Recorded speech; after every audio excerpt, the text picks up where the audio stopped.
오늘 얘기 드릴 부분은 슬기로운 약제 사용이라는 부분이고, 콩팥병 환자는 특히 약을 좀 조심해야 되는데요. 콩팥은 약물이 결국에 이제 걸러져서 배설되는 마지막 기관이기 때문에 그렇습니다. 약이 이제 걸러지는 과정에서 그 약물이 더 많이 농축이 되는 과정이 발생될 수가 있어서 그것 때문에 콩팥에 독성이 나타날 수 있다. 이렇게 먼저 얘기 드릴 수가 있고, 조심해야 되는 가장 대표적인 게 이 소염 진통제입니다. 감기에 걸리든 관절이 아프든 뭐 다치든 해서 아플 때 먹는 대표적인 진통제들이고, 소염 진통제 중에 콩팥의 독성을 나타내는 소염 진통제는 그 기전이 뭐 콕스 억제제라고 해서 이 계통의 약들이 보통 콩팥의 독성을 나타낸다고 되어 있습니다. 근데 이런 콕스 억제제가 우리가 흔히 먹는 진통제라고 이야기를 드릴 수가 있고, 약국에서 쉽게 살 수 있는 약제들이기 때문에 더 주의가 필요하다. 그리고 성분명을 봤을 때 무슨 페낙, 무슨 센, 뭐 무슨 펜 이런 이름의 약제들은 좀 주의를 해야 됩니다. 파스도 소염 진통제입니다. 피부에 파스를 붙이는 거긴 하지만 피부를 통해서도 신체에 흡수가 되기 때문에 이제 만성 콩팥병이 진행되신 분들 같은 경우는 이런 부분에 또 주의가 꼭 필요하다고 이야기를 드릴 수 있겠습니다. 두 번째는 조영제고요. CT를 찍거나 MRI를 찍을 때 우리가 혈관이나 장기 같은 것들을 좀 명확하게 구분하기 위해서 투여하는 약제입니다. 그래서 찍어 보신 분들은 잘 아시겠지만 이렇게 CT통에 이렇게 들어가 있으면 여기다 이렇게 바늘 꽂아놓고 만세하고 있으면 여기서 기계로 넣어주는 이게 조영제 약인데요.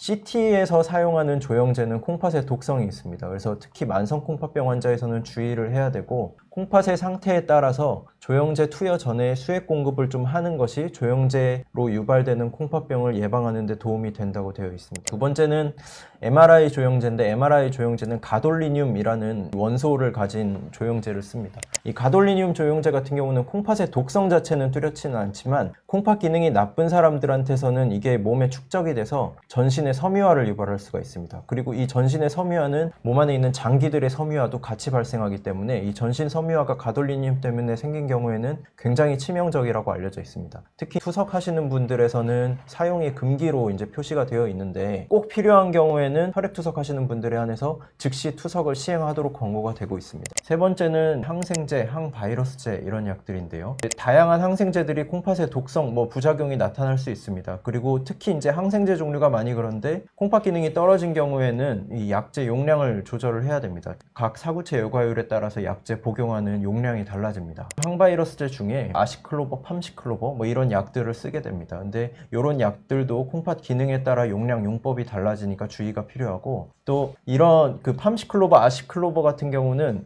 특징적으로 콩팥에 여러 가지 결정을 형성을 하게 되면서 독성을 나타낼 수가 있어서, 만약에 콩팥 기능이 떨어진 분들 같은 경우는 이제 복용할 때 충분한 수분 섭취를 하면서 복용하는 것을 권고하고 있습니다.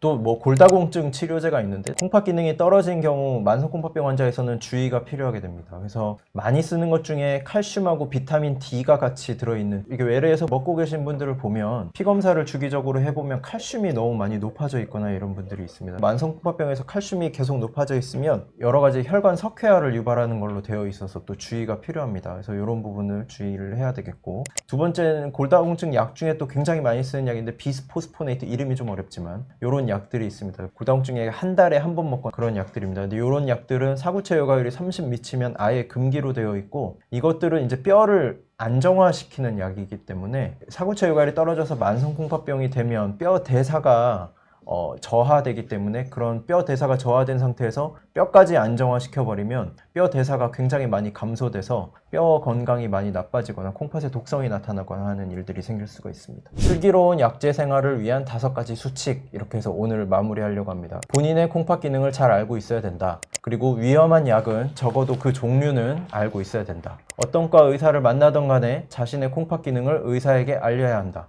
정기적으로 신장내과에서 콩팥 기능을 점검해야 한다. 마지막으로 검증되지 않은 약은 복용하지 말아야 되겠다. 이렇게 이야기를 드리고 정리할 수 있겠습니다.